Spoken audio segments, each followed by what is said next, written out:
back is red. Great. Thank you so much to the conference organizers for having me here, but especially Thomas for playing a role in getting me here. Also, I want to kind of play off of Thomas's talk, actually. So I've called my talk The Remarkably Unpolitical Nature of Canada's Public Banks. And this is in part in response to something Thomas just said, but also says in his recent book.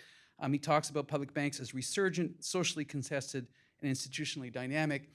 And while I see some of that, I don't see much of that in Canada. And I think you alluded to that just in your last remarks. And I just want to walk through that. What I really like about Thomas's framing is he speaks to this potential, but he also speaks to the reality, which is that public banks in Canada are largely framed very narrowly as filling market gaps and being counter-cyclical. So if you see an economic downturn, the public banks will tend to step up and do lending, and whereas the private sector is retreating.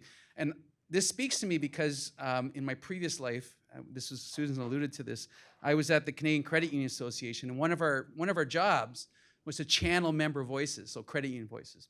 And credit unions were constantly complaining about competition from the public banks. Farm Credit Canada, which is an ag lender, Business Development Bank Canada, which is a small business lender, Export Development Canada, which is trade finance, less EDC, more BDC and FCC. So our job at the CCUA was to try to get the public banks to actually live up to their mandate. Like, can you please just be market gap people?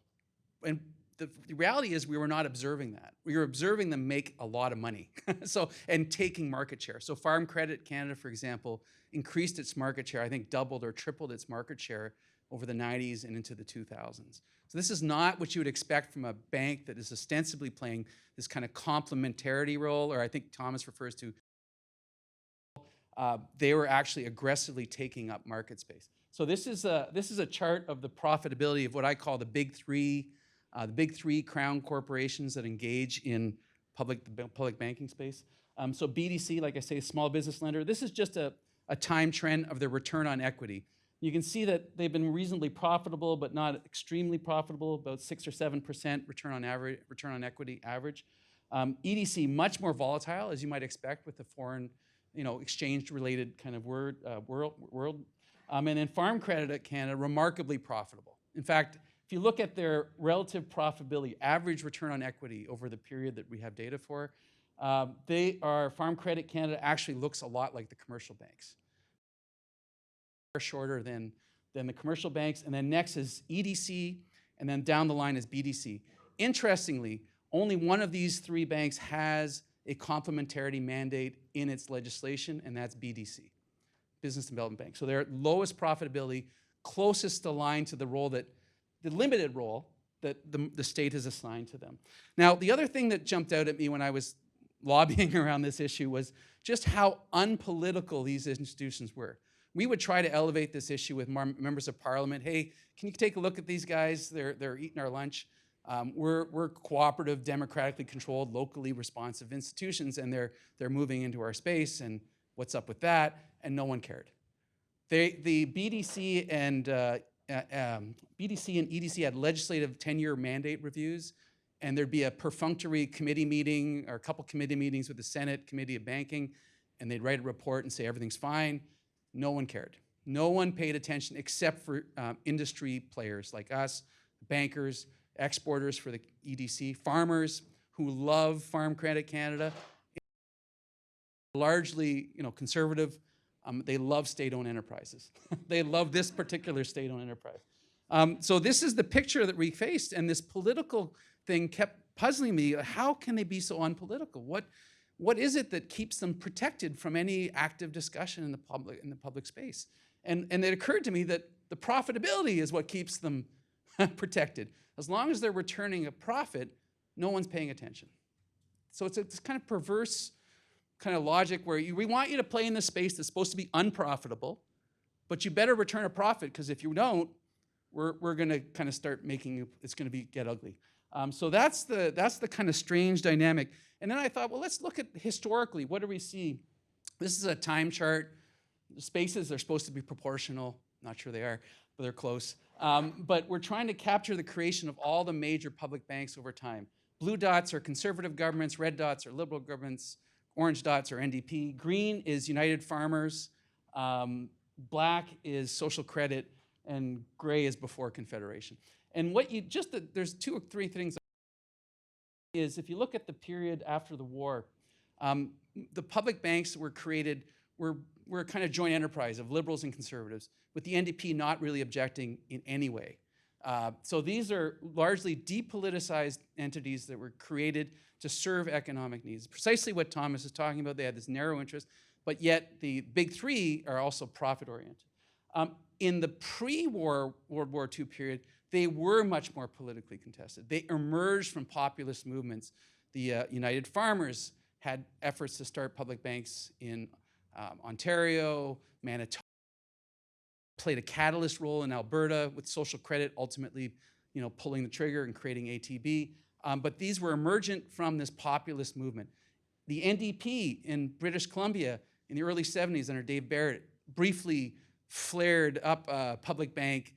When social credit got in afterwards, they torched it, they killed it. But there was this brief moment in the 70s where there was a resurgent interest, not dissimilar to today, interestingly. Inflation, slow growth, high unemployment. So this speaks to some potential. The political action really played out in these populist movements and in retail banks. And this is what I want to kind of sort of conclude on, is to kind of make this case that the political nature, the possibilities, the potential that Thomas is talking about, in my mind, if you look at the broad historical perspective, is in some sense a function of the nature, and people don't like talking about this, but I think it's actually important in banking, the nature of the funding source for the public banks. So what I've done here is tried to characterize public banks from a different perspective than what Thomas did. I don't mean to mess anyone up, but I want to look at them from a funding perspective. How do they do what they do? Where do they get the money? Right? At the far extreme, we have what we would consider conventional intermediary public banks. They go out and this is BDC, EDC, and FCC. They go out and float a bond offering, some kind. They take that money and they lend it out. Right? This is the conventional depiction of banking. I actually think it's wrong for most commercial retail banks, but this is actually how FCC work. And if you're playing in that space and if you're profitable, you're apolitical.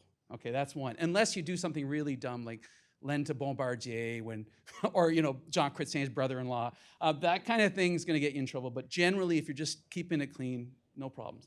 There's this kind of other intermediary out there called I'd call them community intermediaries. This is the Community Futures Development Corporations. There's hundreds of these all over Canada. They raise money locally and they lend it out. But again, they're pulling money from somewhere and lending it out again. Then there's these investment banks, and I'd have to talk to Thomas to make sure these are actually in the public. Can make the case. All the regional economic development agencies. So Atlantic Canada Opportunity Agency, FedNor, the rest of Ontario, Quebec, Canada Economic Development for Quebec, Prairie Can, Pacific Can, Northern Can. We have one for every region of the country, and they take government money. Their source of funding is government, and then they channel that out into the regions. They are reasonably political, because if you try to get rid of them, there'd be a political firestorm. The West would say, why don't we have one? The North would say, why don't we have one? Atlantic Canada say, we need one, come on.